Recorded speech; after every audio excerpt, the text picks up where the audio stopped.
नमस्ते साथियों, आई boys clothing में आपका स्वागत है। मैं अल्फ़ा एंटरप्राइज उल्लासनगर से आपका दोस्त, आपका बिज़नेस पार्टनर, आपका शुभचिंतक और आपसे बहुत अच्छा बिज़नेस करने के लिए आपका शुभचिंतक नरेश उदासी। काफ़ी समय बाद मैं आपसे बातें कर रहा हूँ क्योंकि कुछ काम के सिलसिले में आपसे समय नहीं मिल पाया कि हम आपसे कोऑर्डिनेशन कर पाएँ। उसके लिए मैं आपसे तहे दिल का सॉरी बोलता हूँ आपको। और साथियों, जैसे अभी कॉलेजेस पूरे हो गए, एग्ज़ाम पूरे हो गए, तो काफ़ी न्यू जनरेशन आती है बिज़नेस करने के लिए। कुछ मेडिकल में जाते हैं, कुछ इंजीनियरिंग में जाते हैं, कुछ अलग अलग प्रोफेशंस में जाते हैं, काफ़ी लोग बिज़नेस भी चालू करते हैं। इसमें मैं काफ़ी ऐसे फ़ोन आते हैं कि हम गारमेंट का बिज़नेस करना चाहते हैं या हमें एडवाइस कीजिए। मैंने 1-2 साल पहले इस टॉपिक पे कुछ बातें आपसे की थी, लेकिन समय के साथ कुछ डेवलपमेंट होती है, जिसके लिए मैंने सोचा कि एक बार आपसे थोड़ी बातें कर लें। साथियों, रेडीमेड गारमेंट का बिज़नेस बहुत अच्छा बिज़नेस है और वो कभी भी बंद होने वाला नहीं है, क्योंकि रोटी कपड़ा मकान में कपड़ा जो है वो सेकेंडरी है और हमेशा वो आता ही है। और आज की जो जनरेशन है वो नए कपड़े, वैरायटी, ट्रेंड के पीछे बहुत भागती है। हमारी जनरेशन भी जाती थी, लेकिन आज फैशन इतना अच्छा हो गया है कि उनको हमेशा कुछ नया चाहिए। ये एक अपॉर्चुनिटी है जिसमें न्यू जनरेशन को हम अच्छी वैरायटी दें, अच्छी क्वालिटी दें और राइट प्राइस पे दें। क्योंकि न्यू जनरेशन जो है उसकी एक पॉकेट मनी फिक्स रहती है और उनके जो बच्चे रहते हैं, जो मिडिल मतलब जैसे 20-25 की रेंज में जो शादी करते हैं, तो उनके जो बच्चे रहते हैं उनको हम न्यू वैरायटी दें, लेकिन बहुत ही रीज़नेबल प्राइस में बहुत अच्छी क्वालिटी दें। इन चीज़ों में काफ़ी चीज़ें ऐसी आती हैं जिसकी हमें प्रॉपर प्लानिंग करनी चाहिए और प्रॉपर एक पॉलिसी बनानी चाहिए, और उसको इम्प्लीमेंट करने से पहले हम उसको पेपर पे लिख लें, उसको कंटिन्यू देख के उसमें से जो नेगेटिव पॉइंट्स हैं निकालें और अच्छी पॉइंट्स उसमें ऐड करें, तो हमारे सक्सेस रेशो बहुत बढ़ जाता है और उनको हम ट्रायल एरर करके और आगे बढ़ेंगे तो बहुत अच्छा हो जाता है। इन चीज़ों में आज एक न्यू शॉप खोलने के लिए हम कुछ चीज़ें आपसे डिस्कस करना चाहते हैं। आप चाहें तो अपने पास नोट कर सकते हैं। साथियों, ये जो अब मैं आपको कुछ चीज़ें आपको बताने वाला हूँ, मैं 1986 अक्टूबर से इस बिज़नेस में हूँ। जो मैंने एक लॉन्ग टर्म एक्सपीरियंस में काफ़ी दुकानों को खुलते भी देखा और बंद होते भी देखा है, काफ़ी को टॉप पे पहुंचते देखा है और काफ़ी लोगों को हमने कर्ज़ों में डूब के दुकान बंद करते हुए देखा है। तो मैं अपने जो एक्सपीरियंस है उसका पूरा निचोड़ आपके सामने रखना चाहता हूं। आप चाहिए तो एक एक में हम टॉपिक वाइज बात करेंगे, कहीं पे आप नोट करते जाइए। उन चीज़ों को अपने एक्सपीरियंस के साथ मैच कीजिए, मिक्स कीजिए और उनको मिला के आप खुद की एक पॉलिसी बना सकते हैं। आज सबसे पहले अगर हम एक गारमेंट शॉप चालू करना चाहते हैं तो सबसे पहले हमें बात करनी चाहिए बजट की। बजट कई बार क्या होता है, काफ़ी लोग किसी भी एरिया में दुकान ले लेते हैं 15-20-25 लाख का, उसके ऊपर 10 लाख रुपए जो है उसमें इंटीरियर करवा लेते हैं। तो ये हो गया कैपिटल एक्सपेंडिचर। कैपिटल एक्सपेंडिचर यानी इसको कैपेक्स बोलते हैं।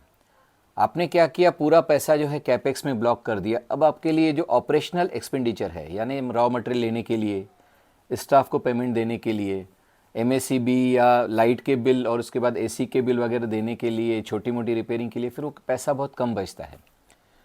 तो हमारा ये सोचना है जो कैपिटल एक्सपेंडिचर है, जिसको हम कैपेक्स बोलते हैं, वो उसको थोड़ा कंट्रोल करें और हमारे जो day to day operational expenditure हैं, जिसमें हमारा ये माल आ जाता है और दूसरी चीज़ें आ जाती है, उसमें थोड़ा ज़्यादा रखें। और थोड़ा कैपिटल हम अपने हाथ में रखें कि कभी कभी वैरायटी कम हो जाए या काम स्लो चल रहा है तो न्यू आइटम उसमें ऐड कर सकते हैं। तो कभी ऐसी कुछ वैरायटी आ गई जो न्यू मूवी पे आ गई या न्यू फैशन पे आ गई, तो वो अचानक हमारे बिज़नेस को एक बूस्ट देती है। और वो जो बूस्ट है उसमें हमारे पुराने आइटम भी निकलते हैं, नए आइटम भी निकलते हैं और कस्टमर का जो फुटफॉल है वो हमारे दुकान की तरफ आता है। ये जो माउथ पब्लिसिटी है हमें और कस्टमर्स लेके देती है। और सेटिस्फिकेशन के लिए आज देखिए तो वैरायटी बहुत बहुत बहुत इंपॉर्टेंट है। तो हमें जो है ऑपरेशनल एक्सपेंडिचर ज़्यादा रखना चाहिए। आपके कैपिटल का आप 40-50% शॉप पे खर्चा कीजिए, लगभग 60-70% मटेरियल और दूसरी चीज़ों के लिए रखिए। ये हो गई बजट की बात। अब हम आते हैं सर्वे पे। सर्वे में हम सबसे पहले एरिया सर्वे करते हैं, उसके बाद मार्केट सर्वे करते हैं। एरिया सर्वे में क्या होता है कि हम उस कौन सी एरिया में हमें शॉप डालना है। अब जो सिटी में है हो सकता है वो 15 किलोमीटर का रेडियस है या 30 किलोमीटर का रेडियस है या 50 किलोमीटर का रेडियस है, तो सबसे पहले तो आपको अपनी एरिया देखनी है कि कहाँ पर गारमेंट का बिज़नेस सबसे ज़्यादा चलने लायक है, या ऐसी कोई एरिया है जहाँ गारमेंट वाले ज़्यादा हैं। हर एरिया में क्या होता है कि कहीं गोल्ड वाले ज़्यादा रहते हैं, कहीं फर्नीचर वाले ज़्यादा रहते हैं, कहीं गारमेंट इंडस्ट्री ज़्यादा रहती है। गारमेंट की एरिया में गारमेंट का शॉप खोलने से हमारी सेल बढ़ना निश्चित है, क्योंकि कस्टमर वहाँ आएगा ही। ये चीज़ आप नोट कीजिए। जो हमारी पॉइंट है, हमने पहले एरिया सिलेक्ट कर ली, अब हमें सिलेक्ट करना है मार्केट। मार्केट ज़्यादातर ऐसे हो जो न ज़्यादा दूसरे तीसरे माले पे हो, और अगर मार्केट पूरा रिटेल का है, उसमें फ्लोर्स भी हैं, तो ये ध्यान रखें कि उसमें कम से कम लिफ्ट रहनी चाहिए। कभी एजेड कोई लेडी आती है, कभी कोई ऐसा जेंट्स या लेडी आती है जो प्रेग्नेंट है या बच्चे हैं, तो उनको काफ़ी तकलीफ़ें होती हैं। और अगर ग्राउंड पे शॉप है तो बहुत अच्छी बात है, लेकिन अगर ऊपर भी है तो वो वहाँ पर कस्टमर का आना होना चाहिए। आपने चौथे माले पे ले लिया, पाँचवें माले पे ले लिया, 10 शॉप हैं जिसमें से 6 बंद हैं, तो वो 4 शॉप पे कस्टमर आएगा नहीं, नीचे ही उसका पेट भर जाएगा, उसकी परचेस पूरी हो जाएगी। तो सबसे पहले शॉप हमें भले 2000-3000 रेंट ज़्यादा पड़े, लेकिन ऐसी एरिया में लेना चाहिए जहाँ पर कस्टमर का फुटफॉल हो, कस्टमर वहाँ आता हो और वहाँ पर सेल हो। तो ये चीज़ आप ध्यान रखिए। अब थर्ड हमारी पॉइंट आती है कि शॉप का इंटीरियर हम कैसे करवाएं। साथियों, इंटीरियर करवाने के टाइम पे आप ये चीज़ें ध्यान रखिए कि जो पैक माल है, जो पैक बॉक्सेस हैं या जो पीपी बैग्स हैं, वो ऐसे एक जगह रखें जहाँ पर ब्रांड्स क्लियर दिखाई दें। कई ऐसे ब्रांड्स रहते हैं जो कस्टमर आके खुद मांगता है, वो ब्रांड चाहे कलकत्ता का हो, चाहे मुंबई का हो, या दिल्ली का हो, या उल्लासनगर का हो। कई बार ऐसे चीज़ें होती हैं जिसको हम प्रॉपर डिस्प्ले करते हैं तो कस्टमर उसको देख के अंदर आ जाता है, और उसको देखने के साथ वो एक पीस छोड़ के 10 पीस और भी लेके जाता है। तो हमें कस्टमर को ऐसे कुछ कैची ट्रेंड दिखाना है, कैची कुछ रखना है कि कस्टमर अंदर आए, आइटम देखना चालू करे, और उसके साथ 4 चीज़ें और भी आप उसके साथ उसको दे सकते हैं। तो उसमें क्या होता है, कस्टमर एक बार अंदर आ गया, बाकी आपके सेल्समैन के ऊपर है कि कस्टमर को कितना इंटरेस्ट देता है, कितनी उसकी साइकोलॉजी समझता है। अगर हम कस्टमर की साइकोलॉजी समझ के उसको प्रोडक्ट दिखाते हैं, भाई इसको ये कलर पसंद नहीं आ रहा है, इसको ये कलर ज़्यादा अच्छा लग रहा है तो उस कलर की हम ज़्यादा दिखाएं, ये पैटर्न पसंद नहीं आ रहा है, इस प्रकार के पैटर्न वो ज़्यादा पसंद कर रहा है, तो उसका टाइम वेस्ट न करते हुए उसके वो चीज़ें दिखाएं, आपका भी समय न जाए, उसका भी समय न जाए। क्योंकि कस्टमर जब आता है तो काफ़ी कम समय में वो अच्छे से अच्छी चीज़ लेना चाहता है। वो चीज़ हमें उनकी साइकोलॉजी समझ के अगर सेल्समैन उनको फॉलोअप देता है तो कस्टमर समझ जाता है कि इनको मेरी टेस्ट और मेरी मूड पसंद है। तो हमें ये चीज़ हमें ध्यान देनी चाहिए। उसके बाद साथियों, हम जो एक पॉइंट मेन आपसे कहना चाहते हैं कि सेल्समैन, आपके वहाँ जो सेल्स पर्सन है या सेल्स लेडी है, तो वो कभी भी ऐसा होना चाहिए जो उस एरिया में कहीं ना कहीं काम कर चुका हो, जिसको वो उस एरिया की कम्युनिटी, उसकी टेस्ट, उसकी कलरिंग और उसकी साइजिंग। कई बार क्या होता है कि किसी किसी एरिया में कुछ बड़ी साइज़ें ज़्यादा चलती हैं, कुछ आदमी या कुछ ऐसे हेल्दी साइज़ें ज़्यादा चलती है, किसी एरिया में मीडियम साइज़ें ज़्यादा चलती हैं। कहीं कहीं किसी एरिया में कुछ कलर्स जैसे चलते हैं, जैसे किसी का एरिया में गोल्ड कलर ज़्यादा चलता है, किसी एरिया में ग्रीन कलर ज़्यादा चलता है। तो उस सेल्स पर्सन को उस एरिया की पूरी टेस्ट मालूम हो, तो उससे क्या होता है कि हमारी जो एक डेड स्टॉक होने की जो परसेंटेज है काफ़ी कम हो जाती है। और इंस्टीड ऑफ हम काफ़ी जगहों पे इन्वेस्टमेंट करने से और माल मंगाने से ऐसी चीज़ें मंगाती हैं जो उस एरिया में हमें डिमांड देती हैं। तो उससे क्या होता है कि हमारा कम इन्वेस्टमेंट में काफ़ी अच्छा बिजनेस होता है। तो बाकी जो हमारा पैसा बचता है वो साइड में रख के हम आगे चल के और उसमें आइटम्स मंगा सकते हैं और चीज़ें एडिशन कर सकते हैं। इसके बाद आता है साथियों प्राइस कैलकुलेशन। कई चीज़ें ऐसी होती है जो रेगुलर चलती हैं, जैसे अंडरगारमेंट, जैसे आप समझिए टी शर्ट्स, जैसे बुरकास, या कॉमनली यूज्ड होने जीन्स। उन चीज़ों में क्या होता है कि हमें प्रॉफिट रेशो बहुत कम रखना चाहिए, क्योंकि कस्टमर सबसे पहले उन चीज़ों के दाम पूछता है जो वो डेली यूज़ करता है। अब हमारे पास कोई बच्चा आता है, हम उसको कोई जीन्स दिखाते हैं, तो हमें स्टार्टिंग प्राइस ही ऐसी बतानी कि उनको लगे कि इस शॉप की प्राइस जो है वो काफ़ी कम है। बाद में अगर आप उसको कितना फैंसी पीस बताएं, उसकी प्राइस उनको अच्छी बताएं, तो उनको ये इंप्रेशन आ जाता है कि इसकी बेसिक प्राइस अच्छी है, रीज़नेबल है, तो आगे की प्राइसेस भी कम होगी। आप काफ़ी बार देखेंगे हम किसी होटल में जाते हैं तो पहले दाल और मेदू वड़ा और बटाटे वड़े के प्राइसेस देखते हैं, बाद में पनीर की डिश कितनी भी महंगी हो वो हमें समझ में आ जाती है। वो लोग उसमें क्या करते हैं, उसमें प्राइस कम रखते हैं क्योंकि सबसे पहले हम वही देखते हैं, चाहे भले हम कोई भी डिश मंगाएं। ये एक हमारी साइकोलॉजी है, आपकी भी होगी। तो हमें छोटी छोटी चीज़ों की और डेली यूज़ वाली चीज़ों की प्राइसेस बहुत लिमिटेड रखनी चाहिए। उसके बाद आगे चल के पीस जितना फैंसी होता है तो कस्टमर खुशी खुशी आपको प्राइस देगा, वो चीट भी नहीं होगा और आपको 2 पैसे अच्छे बचेंगे भी। हम एवरेज एक 40% का प्रॉफिट रख के या 35% का प्रॉफिट रख के कस्टमर को एक 5 to 10% का डिस्काउंट देते भी हैं, तो भी हमें 30% या 35% का हमें प्रॉफिट होता है, जो रेडीमेड गारमेंट में एक बहुत ही हैंडसम प्रॉफिट माना जाता है अगर आपकी सेल अच्छी है तो हमें बहुत ही लिमिटेड प्रॉफिट पे काम करना है। हमें प्रॉफिट से अपने हमारे खर्चे माइनस करके क्या बचता है, एक कैलकुलेशन हमें लगानी पड़ती है। उन चीज़ों में क्या होता है कि जैसे एक साइज़ ब्रेक हो जाता है।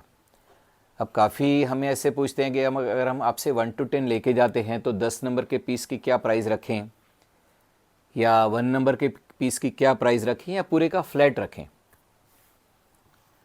मेरी सजेशन ये है कि कभी फ्लैट प्राइस नहीं रखनी चाहिए, क्योंकि अगर आप हमारे से कोई पीस 500 में लेके जाते हैं, आपने मान लीजिए उसकी प्राइस 650 या 600 रखी। अब 1 नंबर का पीस आप 650 में बेचेंगे, बिकेगा नहीं। 10 नंबर का पीस 650 में रखेंगे तो फटाफट बिक जाएगा। तो एंड ऑफ द डे क्या होगा कि आपके पास छोटी साइज़ बच जाएगी जिसकी सेल नहीं होगी। और प्रैक्टिकली अगर हम सोचें तो 1 नंबर पीस में जो फैब्रिक कंजम्पशन हुआ है वो काफ़ी कम है और 10 नंबर के पीस में फैब्रिक कंजम्पशन बहुत ज़्यादा हुआ है। तो मैं ऐसा सोचता हूँ कि अगर हम एक 650 या 600 की प्राइसिंग पकड़ते हैं तो हम एक 50 to 60 रुपीज़ यहाँ कम करते जाना चाहिए और 50 to 60 रुपीज़ वहाँ ज़्यादा करते रहना चाहिए। मान लीजिए हमने 1 to 10 लिया और हम 5 नंबर या 6 नंबर का हम 650 प्राइस रखते हैं, तो यहाँ 50 माइनस करेंगे, वहाँ 50 प्लस करते जाएंगे।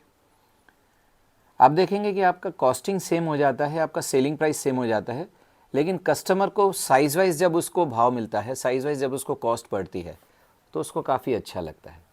और आपका भी अगर काफ़ी छोटी साइज़ बच गई तो भी आपको टेंशन नहीं, क्योंकि उसकी प्राइसिंग आपने ऐसी की थी कि छोटी की कॉस्ट छोटी ही रह गई। तो मैं ऐसा समझता हूँ और मेरा ये एक्सपीरियंस है कि ये एक प्रॉपर प्राइसिंग पॉलिसी है। साथियों, अब बात आती है स्टॉक मैनेजमेंट की। गारमेंट इंडस्ट्री में सबसे मेन चीज़ ये है स्टॉक मैनेजमेंट। आज कोई भी रिटेलर या इवन हम एज अ होलसेलर या एज अ मैन्युफैक्चरर, हम काफ़ी फैब्रिक लेके आते हैं, काफ़ी गारमेंट बनाते हैं, या आप भी जो रिटेलर एज अ रिटेलर जो माल मंगाते हैं उसमें काफ़ी चीज़ें स्पीड में चलती हैं, काफ़ी चीज़ें थोड़ी स्लो चलती हैं। भाई कई बार क्या है, आपने जो गर्मियों के लिए माल मंगाया वो थोड़ा उसमें रुक गया। तो स्टॉक मैनेजमेंट बहुत ही इंपॉर्टेंट चीज़ें हैं। जो चीज़ें हमारे पास थोड़ी स्लो चल रही हैं उसको समय के साथ उसकी पन्नियाँ चेंज करें, उसकी प्राइसिंग थोड़ी रीसेट करें, जैसे आपका थोड़ा कम भाव में निकल जाए, और स्टॉक को प्रॉपर्ली मेंटेन करें। क्योंकि गारमेंट इंडस्ट्री में स्टॉक पुराना होना, स्टॉक डेड होना, स्टॉक मैला होना, तो उनमें ऐसी कुछ पॉलिसी बनाएं कि न्यू एडिशन करके पुराने स्टॉक को ज़्यादा पुश करें। एक स्टॉक डेड होना ये गारमेंट इंडस्ट्री की सबसे बड़ी बीमारी है। तो अगर आप इस चीज़ का सॉल्यूशन ढूंढ लेते हैं तो आपको सक्सेस होने से कोई भी नहीं रोक सकता। तो इन चीज़ों को आप बहुत ध्यान दीजिए, क्योंकि आगे चल के ये आपके काफ़ी काम आने वाली हैं। साथियों, अब आपने धीरे धीरे करके ये सब पॉइंट्स नोट की, तो मैं समझता हूँ अब हमें आना चाहिए परचेज पे। परचेज में आप किसी भी सिटी में निकलते हैं, आज हर सिटी की टेस्ट अलग है। अगर आप जबलपुर के एरिया से माल लेते हैं तो वहाँ चिकन का ज़्यादा माल बनता है, लखनऊ में जाते हैं तो वहाँ कुर्ता पैजामा ज़्यादा बनता है, कलकत्ता जाते हैं तो होजरी के लिए वो ज़्यादा फेमस है, मुंबई आते हैं तो फैंसी माल के लिए, उल्लासनगर आते हैं तो मीडियम माल के लिए। तो सबसे पहले आप अपनी मेनू बनाइए, एक बजट बनाइए कि मुझे उल्लासनगर से इतना माल लेना है, उसमें मेंस का इतना लेना है, बॉयज़ का इतना लेना है, गर्ल्स का इतना लेना है, वुमेन का इतना लेना है। उसमें अलग अलग कीजिए कि कुर्ता पैजामा कितना लेना है, पैंट शर्ट कितना लेना है, पार्टी वेयर कितना लेना है। तो आपकी एक बजट फिक्स हो जाती है और उस बजट में आप कोई भी चीज़ ना ज़्यादा खरीदेंगे ना कम खरीदेंगे। जब आपका दुकान बन के तैयार होता है, उसमें सब चीज़ें सेट हो जाती हैं, तो आपको लगता है कि एक परफेक्ट बुफे बन गया है जिसमें कस्टमर की हर नीड आप पूरी कर सकते हैं। ये जो काम करने का तरीका है ना, उसमें आपको कोई भी हरा नहीं सकता है। इवन आपका कॉम्पिटिटर, इवन आपका बाजू वाला या कोई आपसे कम रेट में भी देगा तो भी वो नहीं हरा सकता है, क्योंकि आपकी पॉलिसी परफेक्ट है। कहते हैं ज़िंदगी में कोई भी चीज़ गोल गोल होने से गोल मेंटेन करें तो ज़्यादा अच्छा है। तो आप एक गोल बनाइए कि मुझे इतनी सेल करनी है, ये मेरी बजट है, उससे ओवर ट्रेडिंग नहीं कीजिए और हाथ में कुछ कैश बैलेंस रखिए सुख दुख के हिसाब से। अब परचेज जब आप निकलते हैं तो किसी पे भी विश्वास नहीं कीजिए, ना यूट्यूब पे ना एजेंट पे। सामने जाके फैब्रिक फील कीजिए, वैरायटी फील कीजिए, उसकी फिटिंग फिनिशिंग फील कीजिए। अगर आपको लगता है कि बंदा जेन्युइन है, कोई छोटी मोटी रिपेयर आएगी तो मुझे वो चेंज करके देगा, वैरायटी में प्रॉपर गाइड करेगा। हम एज ए जेन्युइन यूट्यूबर मैं आपको बताना चाहता हूँ कि काफ़ी पार्टियाँ हमारे पास आती हैं, हमें अपने एरिया के टेस्ट पूछती है तो हम उनको प्रॉपर गाइड करते हैं। मैं, मेरा बेटा मोहित और हमारी जो सेल्स टीम है।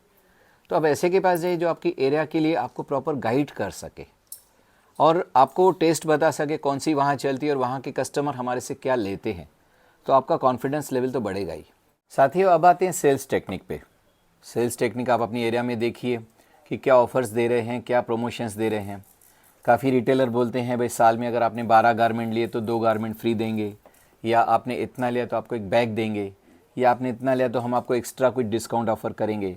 वो आप अपने घर पे अच्छे हिसाब से, अपनी एरिया के हिसाब से और आपके प्रॉफिट जो है उसके हिसाब से बनाइए। दूसरों को देख के कम प्रॉफिट में आप माल नहीं बेचिए, क्योंकि आप उसमें बहुत लॉस में और उधार के डेट्स में चले जाएंगे। तो सेल्स टेक्निक्स आप बनाइए, कस्टमर की मूड समझिए, कस्टमर की साइकोलॉजी समझिए, उसके हिसाब से उनको माल दीजिए।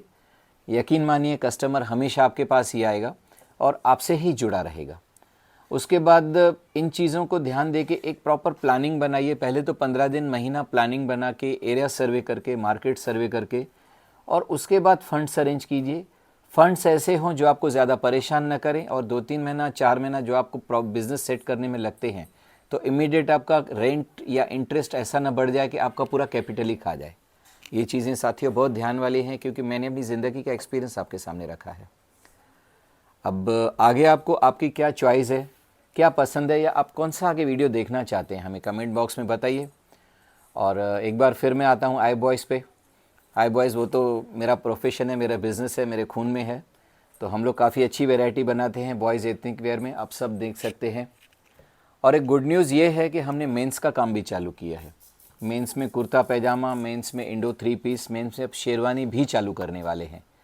तो मेरी आपसे ये रिक्वेस्ट है, गुजारिश है कि एक बार हमारे शॉप पे आइए, हमारी वैरायटी देखिए, और हमारी वैरायटी देखने के बाद आप जज कीजिए और सर्वे कीजिए, बाद में हमसे लीजिए। आपसे एक अच्छा बिज़नेस करने में मेरा इंटरेस्ट है, तो प्लीज़ आइए, प्लीज़ वेलकम। हमें लाइक कीजिए, शेयर कीजिए, सब्सक्राइब कीजिए। थैंक यू, वेलकम, जय हिंद, नमस्ते।